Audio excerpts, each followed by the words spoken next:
Kenapa ya jika saya sering terlambat makan, suka makan yang pedas, atau makan yang dingin-dingin, entah beberapa saat setelah saya memakannya, tiba-tiba lambung saya terasa kesakitan. Dan saya juga pernah melihat teman saya yang kesakitan di bagian lambungnya.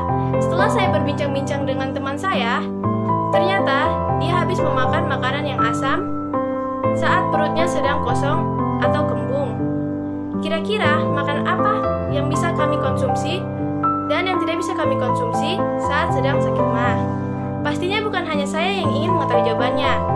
Teman-teman juga ingin mengetahui jawabannya kan? Langsung saja kita tanyakan kepada seorang ahli gizi. Hai guys, kembali lagi bersama ceritaku hari ini.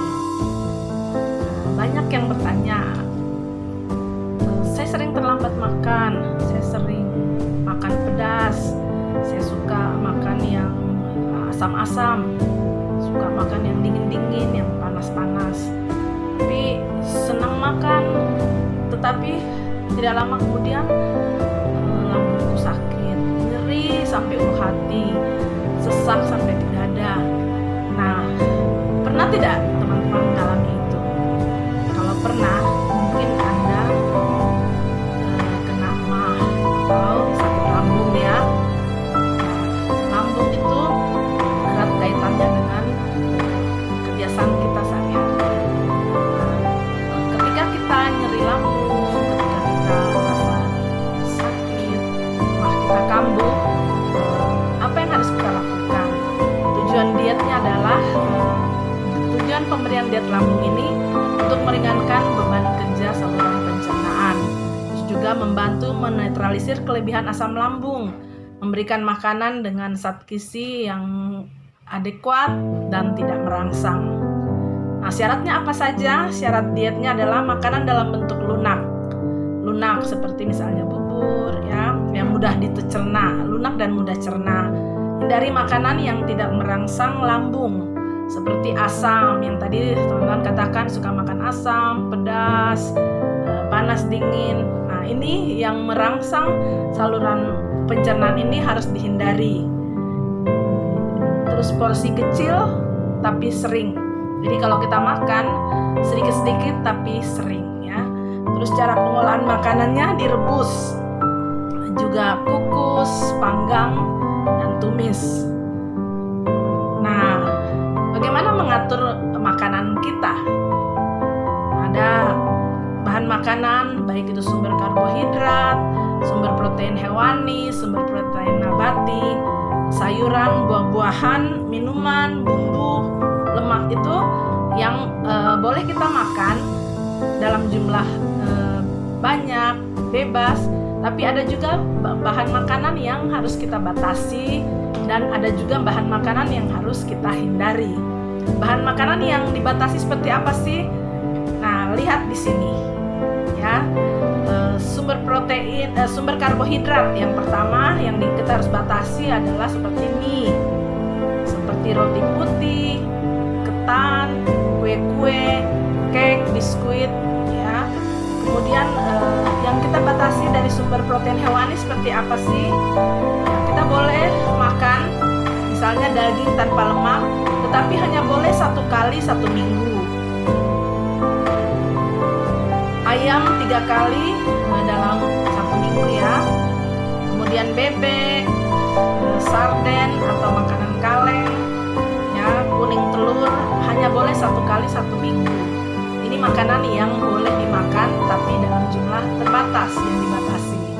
Kemudian kalau sumber protein nabati seperti apa sih yang dibatasi? Yang dibatasi kita boleh makan kacang tanah, boleh makan kacang Bogor, tapi dibatasi maksimal 25 gram sehari. Kemudian ada juga makanan yang harus kita hindari, yaitu yang harus dihindari dari sumber protein hewani seperti daging berlemak, jeroan, sosis, daging asap, gajih, otak kepiting, kerang, keju, dan susu full cream. Ini makanan yang kita harus hindari. Terus dari sumber protein nabati yang kita harus hindari adalah kacang merah, oncom, kacang mete. kita tidak boleh makan sama sekali. Jangan lupa ya, yang suka makan mete, yang suka ngemil-ngemil mete, itu sementara stop, dihindari ya. Kemudian sayuran yang dapat menimbulkan gas. Seperti apa? Seperti kol, lobak, sawi, nangka muda, dan sayuran mentah. Nah, teman-teman yang suka makan lalapan, sementara harus menghindari hal ini. Ketika Anda sakit mah, ketika Anda bergejala untuk sakit mah, hindari makan makanan yang bergas, yang merangsang saluran pencernaan. Yang suka lalap, sementara stop dulu ya. Kemudian buah-buahan yang dapat menimbulkan gas seperti durian, nangka, cempedak, nenas, dan buah-buah yang diawetkan. Ini sementara tidak boleh. Terus yang berserat tinggi seperti jambu itu juga dihindari. Sayuran juga tadi ya, yang berserat tinggi tidak diperbolehkan. Untuk minuman yang harus dihindari seperti apa? Minuman yang dihindari adalah minuman yang beralkohol, bersoda, dan beralkohol. Ini tidak boleh sama sekali. Jadi jangan coba-coba kalau Anda mah, harus hindari minuman ini. Kemudian bumbu yang merangsang yang pedis ya, seperti cabai, terus juga merica atau lada, cuka. Nah, itu harus dihindari. Terus untuk lemak, yaitu santan kental juga tidak boleh ya, harus dihindari. Santan kental, goreng-gorengan, kita harus stop. Nah, ketika kita mencoba menghindari hal-hal yang dihindari, kan tadi tujuan dietnya adalah meringankan kerja saluran pencernaan. Terus juga membantu menetralisir kelebihan asam lambung, memberikan makanan dan zat gizi yang adekuat dan tidak merangsang. Yang syarat dietnya tadi adalah makanan dalam bentuk lunak dan mudah dicerna. Hindari makanan yang tidak merangsang lambung, seperti makanan yang asam, yang pedas, yang keras, terlalu panas, terlalu dingin. Terus ketika kita makan, porsinya sedikit, kecil tapi sering. Cara pengolahan makanannya itu direbus, dikukus, dipanggang, dan ditumis. Jadi untuk emah itu menghindari makanan yang digoreng, yang keras, yang merangsang saluran cerna, yang berserat tinggi, itu tidak dianjurkan.